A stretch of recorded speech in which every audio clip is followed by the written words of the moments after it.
Will war affect the study abroad dreams of Malayali students in Gulf and Kerala?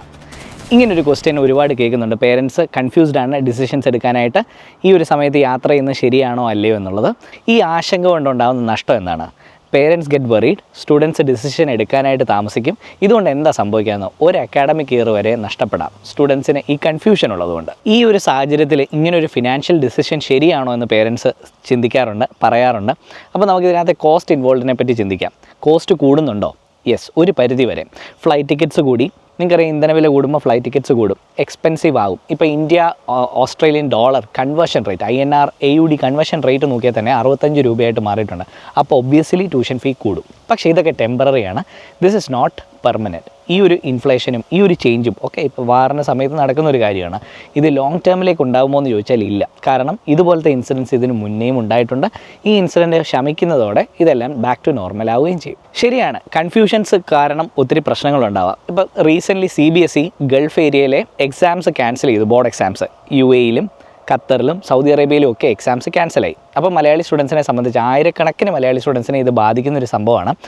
Results എങ്ങനെയായിരിക്കും വരുന്നത്, results വന്നതിന് ശേഷം തീരുമാനമെടുക്കാം. ഇത് കാരണം ഉണ്ടാകുന്ന നഷ്ടം എന്താണെന്ന് വെച്ചാൽ ഒരു അക്കാഡമിക് ഇയർ വരെ മിസ്സാവുന്നു. മാത്രമല്ല യൂണിവേഴ്സിറ്റീസ് ഒക്കെ തന്നെ ഇങ്ങനത്തെ ഗ്ലോബൽ ടെൻഷൻസ് ഒക്കെ വരുമ്പോൾ അതിനെ അഡാപ്റ്റ് ചെയ്യാറുണ്ട്. For example university of Canberra, ന്യൂകാസിലൊക്കെ തന്നെ അതിൻ്റെ ഡെഡ് ലൈൻസ് അഡ്ജസ്റ്റ് ചെയ്ത് തന്നിട്ടുണ്ട്. ഒരു മാസത്തോളം പുഷ് ചെയ്യുന്നുണ്ട് പ്രോഗ്രാംസിൻ്റെ സ്റ്റാർട്ട് ഡേറ്റ്. അപ്പോൾ അവർക്കെല്ലാം ആവശ്യമാണ്. ഗൾഫിലുള്ള മലയാളി സ്റ്റുഡൻസിനൊക്കെ വളരെ ആവശ്യമാണ്, പ്രത്യേകിച്ച് നാട്ടിലുള്ള മലയാളി സ്റ്റുഡൻസിനെ. ഇപ്പോൾ ഇന്ത്യയിലെ തന്നെ വിസ സക്സസ് ഡ്രോപ്പ് ആയിട്ടിരിക്കുകയാണെന്ന് ഞാൻ പറഞ്ഞല്ലോ. അതിൽ വിസ കിട്ടാൻ ഏറ്റവും അവർക്ക് താല്പര്യവും കൊടുക്കാൻ താല്പര്യമുള്ളത് മലയാളി സ്റ്റുഡൻസിനെയാണ്. കാരണം ഏറ്റവും ജെനുവിനായിട്ടുള്ള സ്റ്റുഡൻസിനെ ഇന്ത്യയിൽ നിന്ന് ഉൽപ്പാദിപ്പിക്കുന്ന സംസ്ഥാനം കേരളമാണ്. എക്സാംസ് ക്യാൻസൽ ആയതിനെ ഓർത്ത് എല്ലാവരും ടെൻഷനിലാണ്. അപ്പോൾ പല പേരൻസും കുട്ടികളും പറയുന്നുണ്ട് റിസൾട്ട്സ് ഒക്കെ വരട്ടെ, അത് കഴിഞ്ഞിട്ട് നമുക്ക് തീരുമാനിക്കാം, എത്ര മാർക്ക് കിട്ടുമെന്ന് അറിയില്ല എന്ന്. പക്ഷേ ഞാൻ പറയുന്ന കുട്ടികളോട് പാരലലി നിങ്ങൾ അതിന് വേണ്ട പേപ്പർ വർക്ക്, ഫിനാൻഷ്യൽ റിക്വയർമെൻറ്റ്സ് ഒക്കെ മീറ്റ് ചെയ്ത് വെക്കുക. കാരണം നിങ്ങൾ ഉദ്ദേശിക്കുന്നതിലധികം മാർക്ക് കിട്ടാനാണ് സാധ്യത. ഇതിനു മുന്നേയും ഇതുപോലത്തെ ഇൻസിഡൻസ് നടന്നിട്ടുണ്ട്. കോവിഡിൻ്റെ സമയത്ത് എക്സാംസ് ക്യാൻസൽ ചെയ്തപ്പോൾ കുട്ടികൾ നിശ്ചയിച്ചിരുന്ന, മനസ്സിൽ വിചാരിച്ചിരുന്നതിനേക്കാളും കൂടുതൽ മാർക്കാണ് മെജോറിറ്റി സ്റ്റുഡൻസിന് കിട്ടിയത്. എങ്ങനെയാണ് ഈ മാർക്ക് നിർണ്ണയിക്കുന്നതെന്ന് ചിലപ്പോൾ നിങ്ങൾക്ക് അറിയില്ലായിരിക്കും. പക്ഷേ കോവിഡിൻ്റെ സമയത്ത് എങ്ങനെയാണ് ചെയ്തതെന്ന് ഞങ്ങൾക്കറിയാം. അപ്പോൾ അതൊന്ന് ഷെയർ ചെയ്യാമെന്ന് വിചാരിച്ചു, നിങ്ങൾക്കൊരു ഐഡിയ കിട്ടാൻ വേണ്ടി. പ്രെഡിക്റ്റഡ് സ്കോർ എടുക്കുകയാണ്. ടീച്ചേഴ്സ് ഷെയർ ചെയ്യും ഇൻറ്റേർണൽ മാർക്സ്, അതുവരെയുള്ള നടന്ന ടെസ്റ്റ് പേപ്പേഴ്സിൻ്റെ മാർക്കും ഇതിന് മുന്നേ നടന്ന എക്സാംസിൻ്റെയൊക്കെ റിസൾട്ട്സ് ഷെയർ ചെയ്തിട്ട് അതിൻ്റെ ഒരു ആവറേജ് എടുക്കുന്നുണ്ട്. അതുപോലെ അക്കാഡമിക് ഹിസ്റ്ററി കൺസിഡർ ചെയ്യുന്നുണ്ട്. 10ലെയും 11ലെയും മാർക്ക് കൺസിഡർ ചെയ്തിട്ടായിരിക്കും 12ലെ മാർക്സ് ഇവർ രൂപീകരിക്കുന്നത്. അപ്പോൾ ഇതൊക്കെ സാധാരണ രീതിയിൽ സ്റ്റുഡൻസിന് ഫേവർ ആവുന്ന രീതിയിലാണ് വരുന്നത്. Until and unless you have a conflict with the school management or teachers. Normally +2-ലൊക്കെ നമ്മൾ പഠിക്കാൻ എത്ര പരീക്ഷ എഴുതി എടുക്കുന്നതിനേക്കാൾ കൂടുതൽ മാർക്ക് കിട്ടുന്നതായിട്ടാണ് നമ്മൾ കാണുന്നത്. So be positive about it. But time that you are missing now will not come back. നിങ്ങൾ ഈ സമയത്ത് റിസൾട്ട്സ് വന്നു കഴിഞ്ഞിട്ട് ഞങ്ങൾ പേപ്പർ വർക്ക് റെഡിയാക്കാമെന്ന് വിചാരിച്ചു കഴിഞ്ഞാൽ നിങ്ങൾക്ക് ഒരു ഇയർ തന്നെ നഷ്ടപ്പെടാം. ഇനി ഈ ഇയർ നഷ്ടപ്പെടുമ്പോൾ ഉണ്ടാകുന്ന ഒരു പ്രോബ്ലം കൂടെ പറഞ്ഞുതരാം. ഞങ്ങൾ ഹൊലാവളിൽ സ്റ്റാർട്ട് ചെയ്യുന്നത് കോവിഡിൻ്റെ സമയത്താണ്. അപ്പോൾ ഈ കോവിഡിൻ്റെ സമയത്ത് ഇങ്ങനെ റിസൾട്ട്സിൻ്റെ കാര്യത്തിലും കോസ്റ്റിൻ്റെ കാര്യത്തിലൊക്കെ കൺഫ്യൂഷനും പേടിച്ചു വരുന്നുണ്ട്. ഇപ്പോൾ പോകുന്നത് ശരിയാവുമോ, ഇനി ഫണ്ട്സൊക്കെ നമ്മൾ തീർത്ത് വെച്ചാൽ ശരിയാവുമോ എന്നൊക്കെ വിചാരിച്ചവർക്ക് പണി കിട്ടിയിട്ടുണ്ട്. ആ കൺഫ്യൂഷനിൽ നിന്ന് പലർക്കും അക്കാഡമിക് ഗ്യാപ്പ് കൂടി വന്നിട്ടുണ്ട്. അപ്പോൾ റിക്വയർമെൻറ്റ്സ് മീറ്റ് ചെയ്യാൻ പറ്റാതെ അവർക്ക് പിന്നീട് വിദേശത്തേക്ക് പോകാൻ സാധിക്കാതെ വന്നിട്ടുണ്ട്. എന്നാൽ ഈ സമയങ്ങളിൽ ധൈര്യപൂർവ്വം കോൺഫിഡൻ്റായിട്ടും ബോൾഡായിട്ടും തീരുമാനമെടുത്തവരൊക്കെ ഇന്ന് രക്ഷപ്പെട്ടിട്ടുണ്ട്. നമുക്ക് പഴയ ഹിസ്റ്ററി എടുത്ത് നോക്കാം. ഇപ്പോൾ നമ്മുടെ വേൾഡ് ട്രേഡ് സെൻറ്റർ അറ്റാക്ക് നടന്ന സമയത്ത്, ആ സമയത്ത് USA പിന്നെ പഠിക്കാൻ പോയ കുട്ടികൾക്കൊക്കെ നല്ല ഓപ്പർച്യൂണിറ്റീസ് ആയിരുന്നു. അങ്ങനെ കോമ്പറ്റീഷൻ കുറച്ച് മാർജിനൽ കട്ട് ഓഫ് ആവും. ആൻഡ് ഒരു പ്രതിസന്ധി ഘട്ടത്തിൽ ആ രാജ്യത്തിന് കൂടെ നിൽക്കുന്നു, അങ്ങോട്ട് ചെല്ലുന്നവരെയും സ്വീകരിക്കുകയും ആ രാജ്യത്തിന് എക്കണോമി പടുത്തുയർത്താൻ ഹെൽപ്പ് ചെയ്യുന്നവരെ അവർ റെസ്പെക്റ്റ് ചെയ്യുകയും ചെയ്യുന്നുണ്ട്. ഇപ്പോൾ നമ്മൾ കോവിഡിൻ്റെ സമയത്ത് ആക്ച്വലി ഓസ്ട്രേലിയയിൽ ഉണ്ടായിരുന്നവർ പേടിച്ചെങ്കിലും ലോട്ടറി അടിച്ചൊരവസ്ഥയായിരുന്നു. കാരണം പഠിച്ചു കഴിഞ്ഞ് സാധാരണ സ്റ്റേ ബാക്ക് കിട്ടുന്ന പീരീഡിനെ അവർ എക്സ്റ്റെൻഡ് ചെയ്ത് കൊടുത്തിട്ടുണ്ടായിരുന്നു കോവിഡിന്.